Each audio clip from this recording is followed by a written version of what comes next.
Assalamualaikum warahmatullahi wabarakatuh. Kami dari kelompok 4 akan menjelaskan tentang model dan metode pembelajaran fikih MI. Berikut adalah anggota kelompok kami.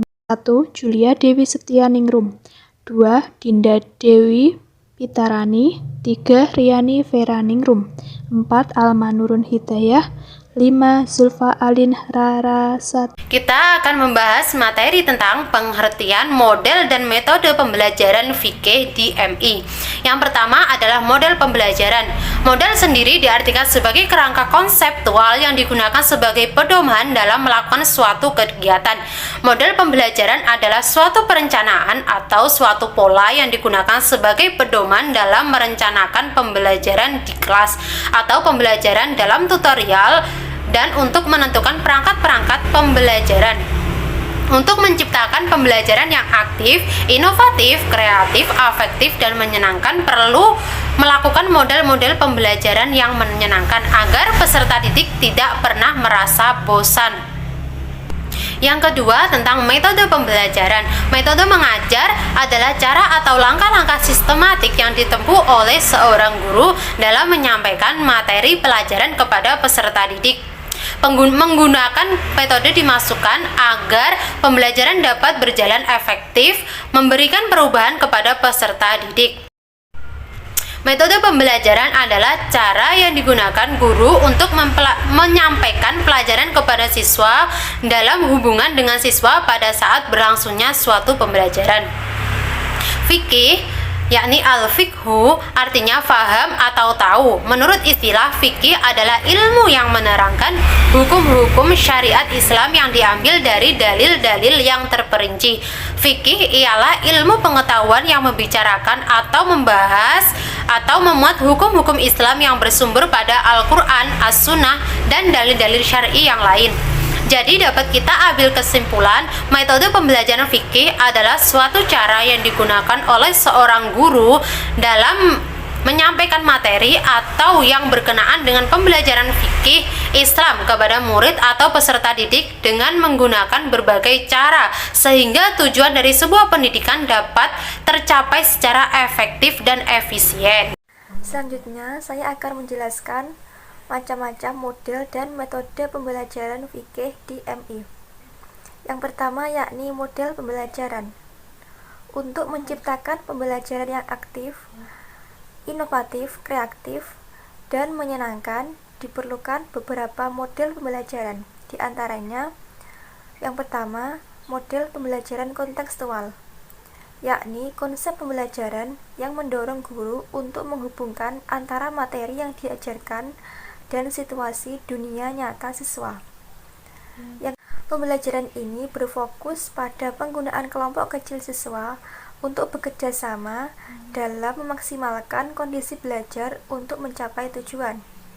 Yang ketiga yakni model pembelajaran kuantum.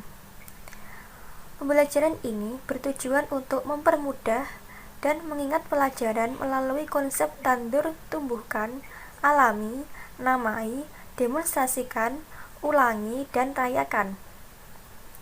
Yang terakhir yakni model pembelajaran terpadu, yakni pembelajaran yang memadukan beberapa kompetensi dasar yang bermuara ke tema.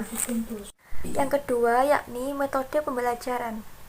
Metode pembelajaran yang biasa digunakan pada pembelajaran fikih di MI diantaranya yang pertama yakni metode ceramah. Yang kedua yakni metode demonstrasi. Demonstrasi merupakan metode yang cukup efektif karena membantu siswa untuk mencari jawaban dengan usaha sendiri berdasarkan fakta atau data yang benar. Yang ketiga yakni metode diskusi. Adalah metode pembelajaran yang menghadapkan siswa pada suatu permasalahan. Yang keempat yakni metode simulasi. Simulasi dapat diartikan sebagai cara penyajian pengalaman belajar dengan menggunakan situasi tiruan untuk memahami tentang konsep, prinsip, atau keterampilan tertentu. Selanjutnya yakni metode tugas dan resitasi. Resitasi sendiri adalah pembacaan hafalan di muka umum atau hafalan yang diucapkan oleh murid-murid di dalam kelas. Selanjutnya yakni metode tanya jawab.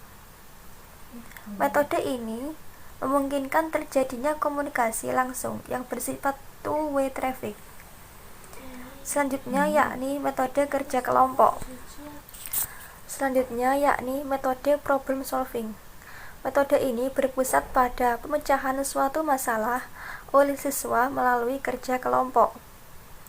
Selanjutnya yakni metode latihan. Merupakan metode pembelajaran yang digunakan untuk memperoleh suatu ketangkasan atau keterampilan dari apa yang telah dipelajari. Selanjutnya yakni metode karya wisata. Metode ini bertujuan agar siswa dapat memperoleh pengalaman langsung dari objek yang dilihatnya, dapat menghayati dan mengetahui lebih dalam tentang pekerjaan yang dilakukan orang lain, serta dapat melihat dan mendengar, meneliti, dan mencoba apa yang dihadapinya agar nantinya dapat mengambil kesimpulan. Selanjutnya yakni metode eksperimen, yakni metode pembelajaran di mana guru dan anak didik bersama-sama mengajarkan sesuatu sebagai latihan praktis dari apa yang telah dipelajari.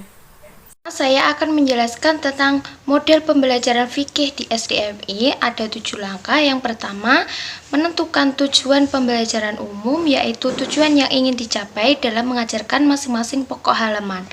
Yang kedua, membuat analisis tentang karakteristik siswa. Yang ketiga, menentukan tujuan pembelajaran khusus, yaitu bertujuan yang spesifik, operasional, dan terukur. Keempat, menentukan materi atau bahan pelajaran yang sesuai dengan tujuan pembelajaran khusus.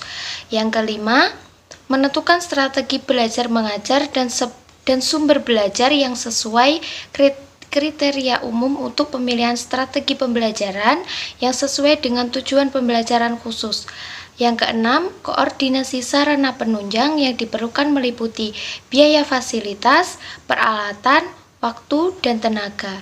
Dan yang ketujuh, mengadakan evaluasi, yaitu untuk mengontrol dan mengkaji keberhasilan program secara keseluruhan, yaitu siswa, program pembelajaran, instrumen, evaluasi, dan metode.